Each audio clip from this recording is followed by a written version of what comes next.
Helicopters are synonymous with military operations today. If it wasn't for the Vietnam War, things might not have been that way. In today's edition of the Vietnam War 50 years later, Ansley Daniels shares the story of a helicopter pilot. Ansley?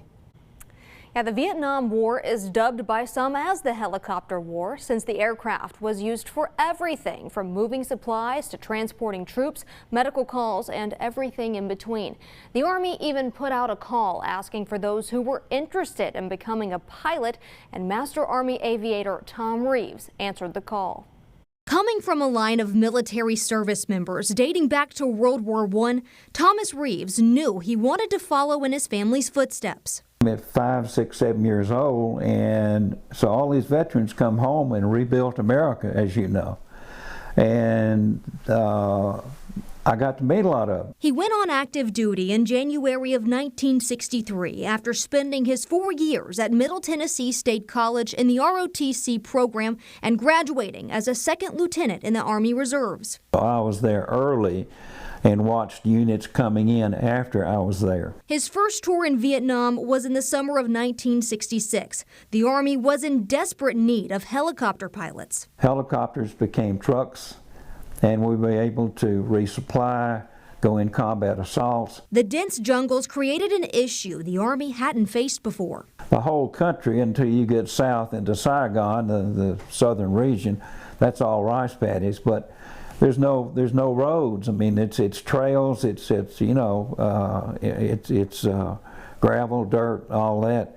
And the only way to move troops around is on the ground or in the air. Reeves was in the right place at the right time to have the opportunity to fly the OV-1 Mohawk, one of the most sought-after aircraft to fly in the Army. I would be flying secret teams into Cambodia and Laos and dropping them out, and for 5 or 6 days they're carrying everything they need. They've got a couple of radios, and they're sneaking through the jungles observing the movements of the North Vietnamese on the Ho Chi Minh Trail.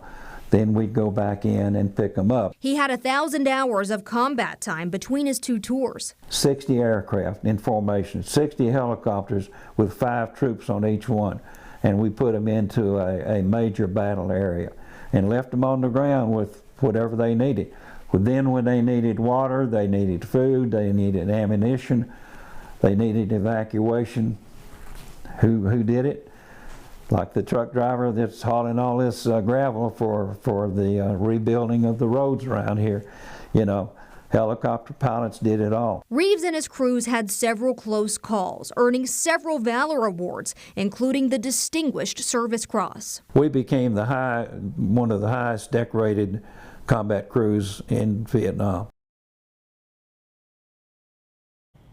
You can read more about the mission that helped Reeves and his crew become one of the highest decorated combat crews in Vietnam right now on WJHL.com. Now, an extended interview about all of his accomplishments in the war will also air tonight on WJHL Plus. That's at 7:30. And this weekend, you can watch more of our special coverage on the anniversary of the end of the war.